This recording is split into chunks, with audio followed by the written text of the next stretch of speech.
that death is an option, or that death is going to happen, yet you still approach it and you pursue life anyway confidently, you're going to accomplish a hell of a lot more. If you're constantly living in death and fear, that's the thing that's going to overtake you. We scratch our chins and we frown and we're like, life is unfair because we're going to die at the end. Yeah, and in the meantime you're going to live, if you choose to. So which do you choose, life or death? Do you choose like a long, slow, 60-year death progress? Or do you choose a long, fast, hopefully exciting 60-year life, maybe 70-year life process? Which one do you choose? You choose good or evil. You choose life or death. The lesson there is that I can't go out in the world and clear out all the serpents for you guys. Nobody can. There are snakes in your garden. As you guys are being raised, there are snakes in the garden that your parents have tried to build around you. When you guys have children someday, there are going to be serpents and snakes in the gardens that you try to build around your children. Well, death? What's death and torture? What do you mean death and torture? You're 5 years old. Where'd you hear this from? Oh, I was online and I saw. Or one of the kids in my kindergarten class or preschool class said this. You tried as hard as you could to build a wall and a garden around your children to keep them innocent, provide everything they needed, but somehow serpents find their ways into the garden. So there's serpents in the garden. There's serpents in your ears right now. There's serpents online. There's serpents all around you.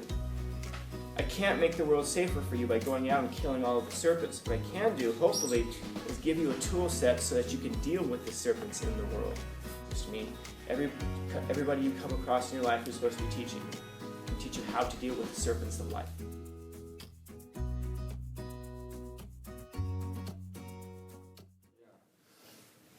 Get out of here, David. Well, you're not wrong about that last part. I'm sure some of you heard that quote-unquote controversy last year, that 2 plus 2 can't equal 5. But here's the thing. This is an idea that's so stupid. It's so stupid, only someone with a PhD could say it. You follow? Now, what the person was arguing, because it became this big argument about whether or not we should even hold mathematics to be objective, the real question is to ask, what is that meaning of it? Why would someone come along and say 2 plus 2 can equal 5?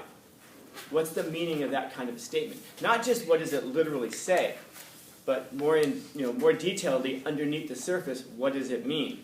What is that person really getting at? Are they trying to educate you? Are they trying to expand your mind?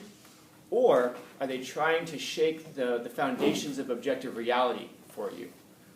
In other words, are they trying to send their real message? Is the real meaning of that statement, nothing is certain, nothing is absolute, nothing is true or false, everything just is?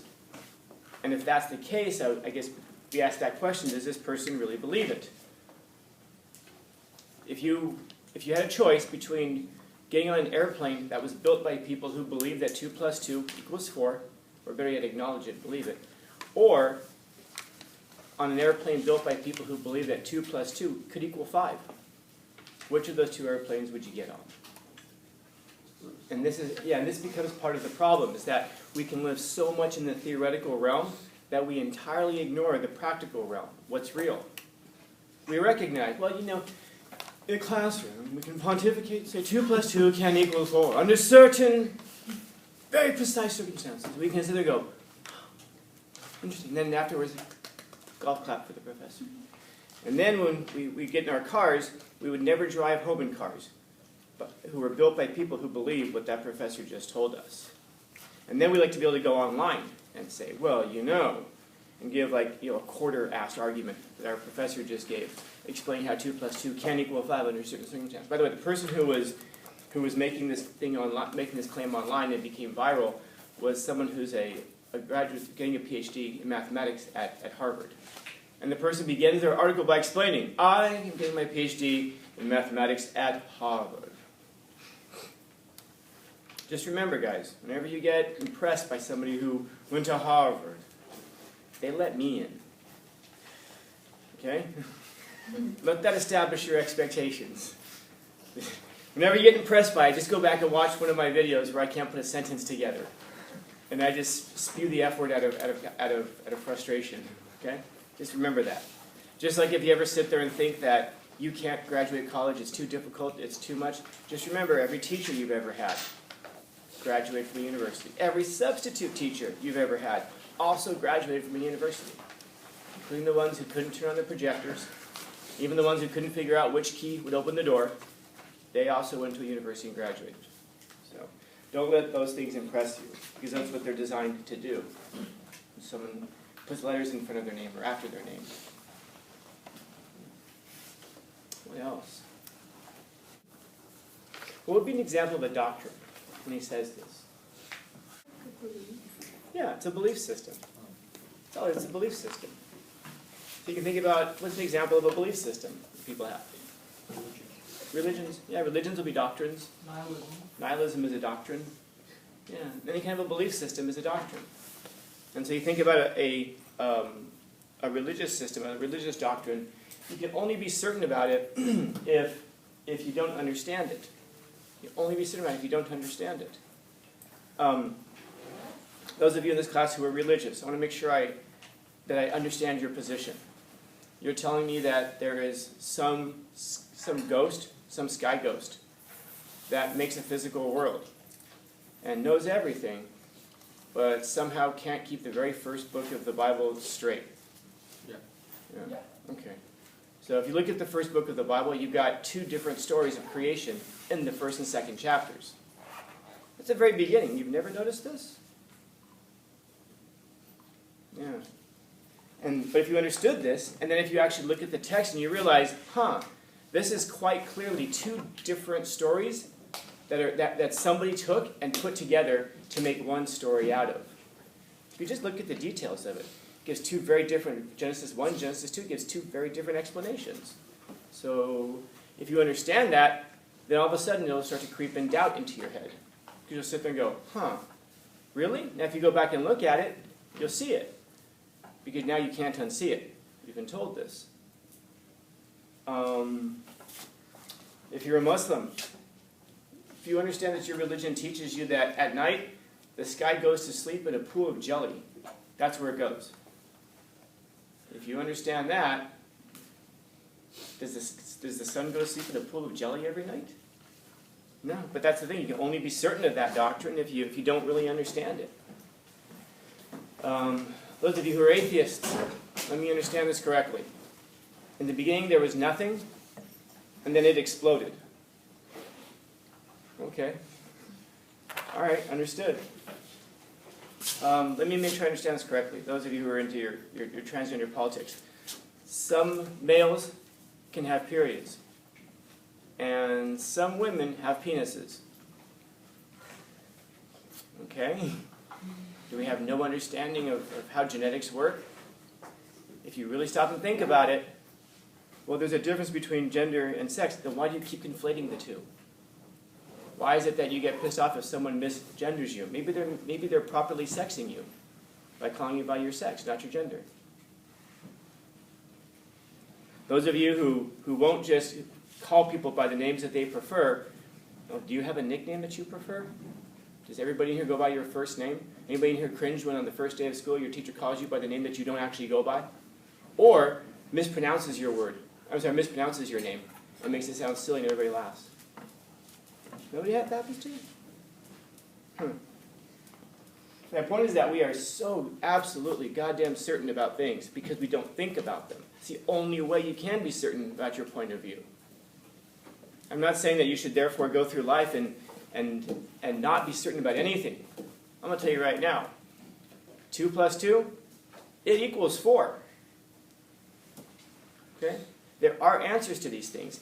But if I can come along and get you to question whether or not 2 plus 2 equals 4, well then I can do exactly what the serpent does in the beginning of Genesis. Is that really what it says? Is that really what it means? And then we can sit and go, oh, well, you know what, 2 plus 2 doesn't equal 4. Well, then I guess that opens the door for all kinds of other things. So therefore we can't be certain about anything. You're right. Then that means that there's my truth and your truth. Yes. And what happens if those truths, though, they collide and they disagree? Hey, shut up, okay? Okay. Just live. Okay. Go online and say something. Okay. Don't think about it too much. It makes sense if you don't think about it too much. Like a lot of things in life. They make sense if you don't think about them too much. But the thing is that if something is important enough to guide your life, then something is important enough to think about.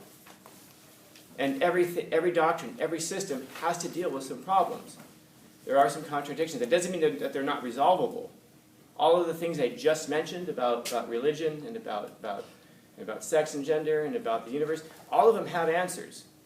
I won't tell you what they are, because if it's important enough for you to find out, you'll think about them, and it takes a lifetime in some cases to figure out the answer to these things. But I guess, what are you doing otherwise? What else are you doing? That's more important than figuring out the very foundations of the universe and the very principles that guide your life. Is there something else that's more important than those things? Now, I know that for many people, there is something that's more important than those things. And that's because we're doing those other things. And again, when I say this, people seem to think that I'm taking a cut at them or I'm slicing them. I'm not. I'm just describing the situation. If there's something that's more important to you, then fine. It's more important to you, and there's no problem with that. Your life is your own, and you don't owe it to anybody else. Do what you do. But I don't know if there's anything that's more, valuable than answering those kinds of questions. It's like these questions up here. Did Adam and Eve really exist? Who knows? But there's a meaning to that question. That question means something. And the answer to this has a deep meaning. When you look at the story about Adam and Eve, it almost doesn't matter if they existed. What matters is the lesson that's being taught there. And what's the lesson that's being taught there? Adam and Eve were created, depending on how you look at it in Genesis 1 and 2. And then they're told that they can eat of any tree in this garden. If you don't know the story, they're put in this absolute perfect paradise. They have no wants. They have no desires. Everything that they could possibly ever want is right there in this garden. They're even in harmony with nature. If you read the text, they weren't even eating animals. They were hanging out with animals. You ever want to hang out with a bear and just chill, not worry that it's going to eat you? Because death and destruction hadn't happened yet. So you could just chill with a bear next to a gazelle and a lion, and you all get along.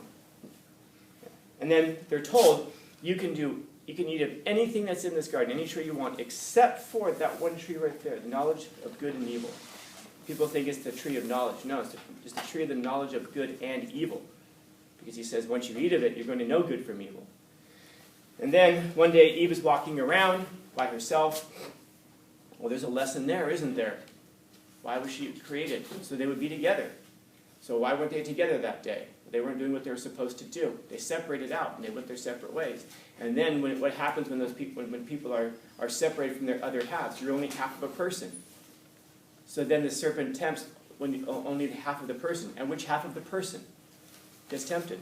The part of the person that's more responsive to emotional questioning. The person who's more responsive to the non-original one, we'll say that. The person who's more inclined to be tempted by emotional reasoning. And what's he told? He goes, hey, did God really say that you can't eat of that tree? Did he really say that? Are you sure you weren't mistaken? That 2 + 2 can equal 5. You understand that? No. What God said was we can eat of any tree except for that one. That's actually what he asked. Didn't God say you can eat of any of them? Yeah, except for that one. Tries to cloud it. Tries to make it unclear. Why? Because on the day that we eat it, we will surely die. Why? Because once you know good and evil, now you can die. Because you know the distinction between life and death. There's an important lesson there. When you know the distinction between things, when you know about life and you know about death, then you can choose those two paths. But also, sometimes in life you're going to find that you're successful in something just because you didn't realize you could fail. In other words, it never occurred to you. So you approach it from that perspective. Once you know that failure is an option, all of a sudden now you start to shrink back. There's a mental toughness aspect that's there that a lot of us lack, man.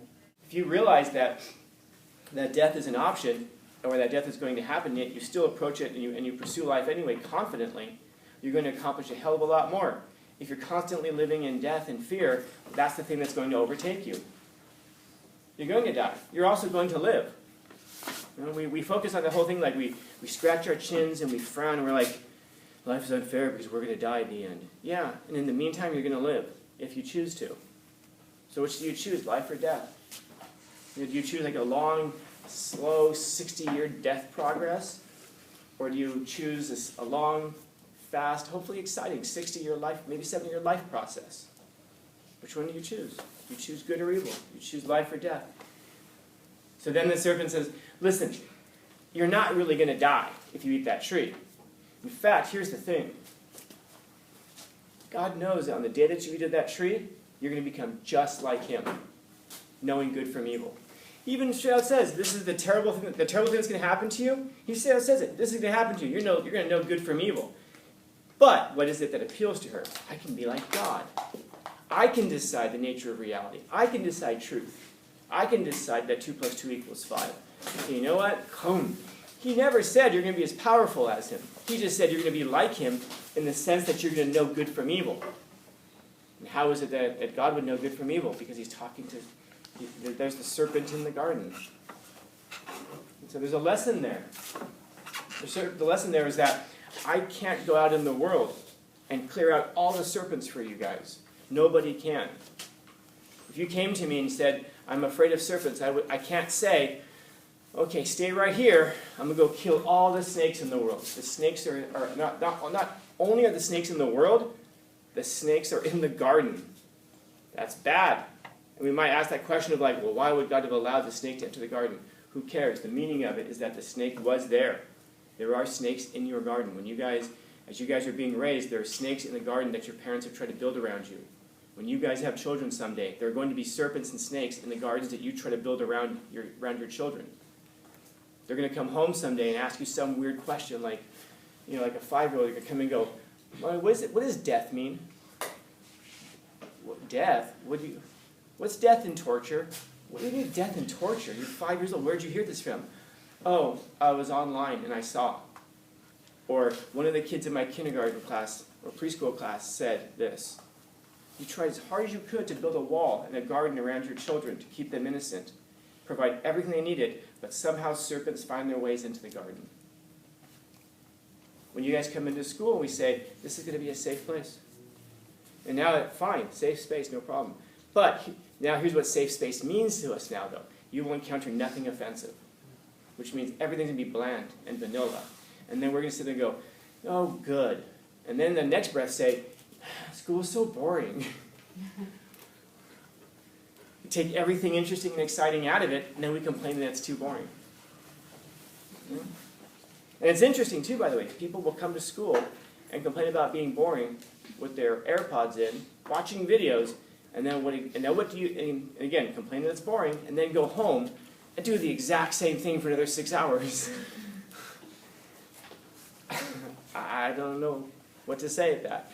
But why? Now, when I say it, some of you can realize how absurd that is, because now you understand it a bit more, and you realize how silly it is to behave in these ways. And so there's serpents in the garden. There's serpents in your ears right now. There's serpents online. There's serpents all around you.